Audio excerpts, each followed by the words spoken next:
Hello, Illumineers! So today I wanted to talk about the state of Disney Lorcana in the country of Japan with a little bit of on-the-ground reporting. So I went to Japan in October. Now this is my fourth time going to Japan because I love going to Japan. I couldn't speak higher of my travels there. As a Disney fan, as an anime fan, as a gaming fan, it's heaven. And now I'm kind of combined those Disney and gaming with Lorcana. Now, it hasn't released yet in Japan. That is coming up in January of 2025. However, in September, which it was actually the end of August, August 29th through September 1st, there was the Tokyo Toy Show. And Ravensburger did have a promo during that toy show of Mickey Mouse True Pal, I think is his name. So I wanted to get my hand on one of those.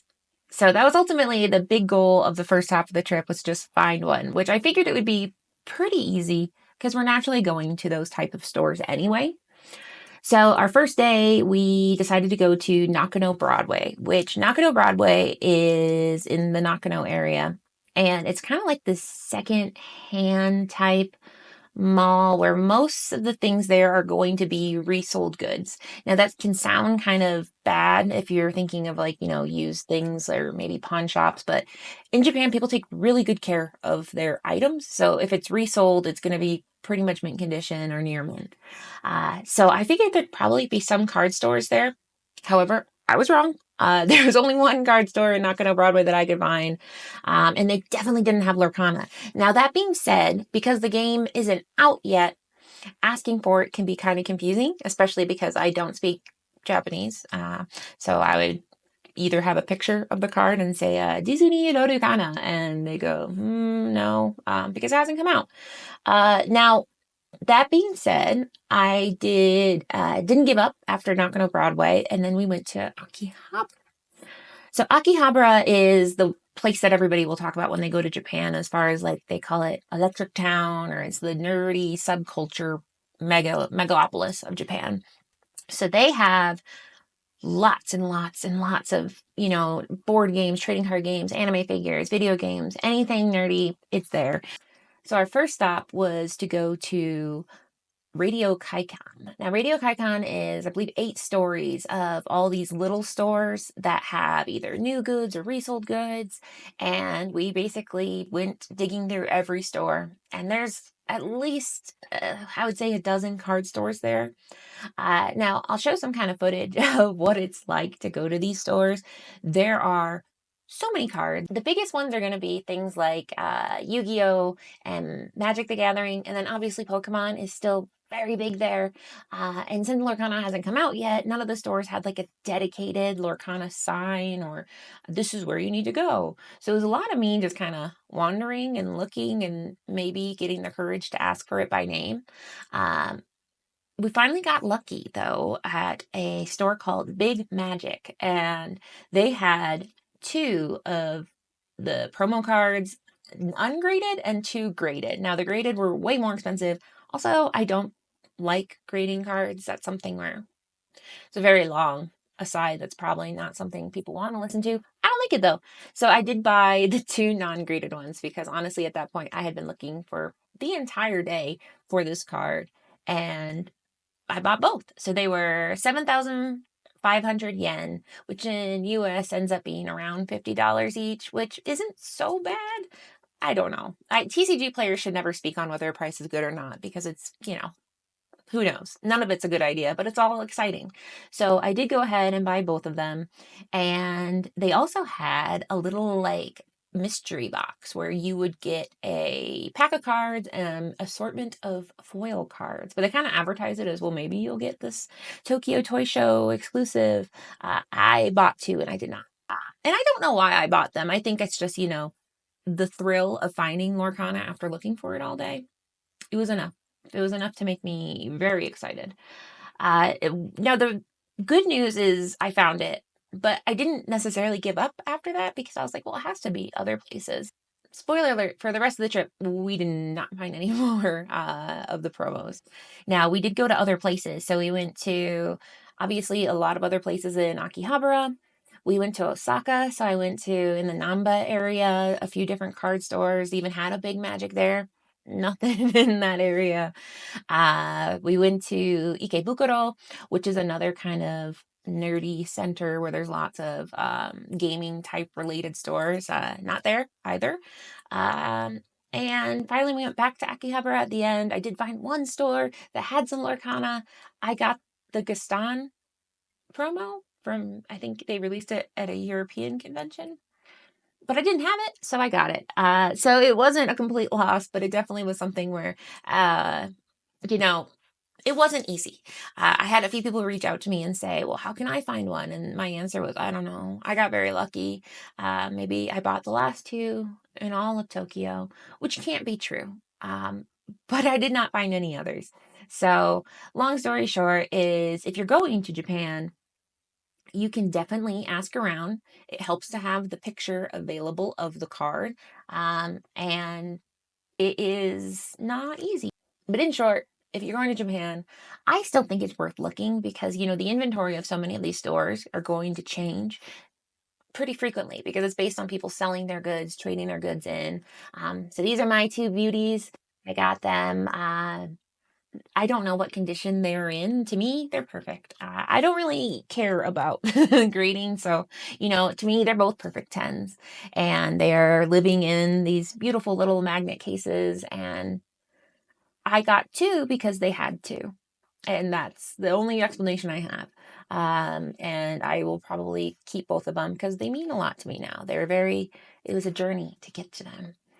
But as far as the future of Disney Lorcana in Japan, so they have released a few different pieces of news about how it's going to be structured in Japan. So it is going to release in January, so on January 25th. And it's going to be structured a little bit different. So in the US, obviously, if you're a US listener, the packs are going to be 12 cards. In Japan, it's going to be not 12 cards. So they're going to have 6 cards per pack, 1 foil guaranteed in every pack, which then means 5 non-foils. So speculation is that maybe it'll be like something where you have 2 uncommons or 3 commons, 1 uncommon, 1 rare, and then a foil. Something where it works out where there should be at least 1 rare or above in each pack. That's what I would hope, but it hasn't been confirmed yet as far as anywhere I could find. So you can buy your booster box, which I believe is going to have 16 packs, and then the packs will be 330 yen each for those 6 cards. They are also going to be releasing the starter decks. Those are going to run 2,178 yen, which is a very specific number. So they're going to have the starter decks. They've also said they're going to release the sleeves and then the playmats. I'm wondering if the quality will be different. Japan is famous in the TCG world for having very high quality TCG related goods, especially like the quality of the cards.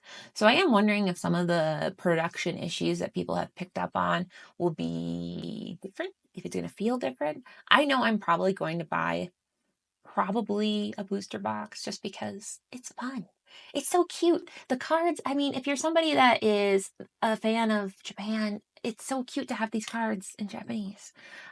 So I don't know. I'll probably buy that for fun. Now, they are already doing pre-orders, so I mean, if you are somebody getting your information from me in Japan, call your game stores and see if you can pre-order it. No confirmation on tropes or gift sets yet.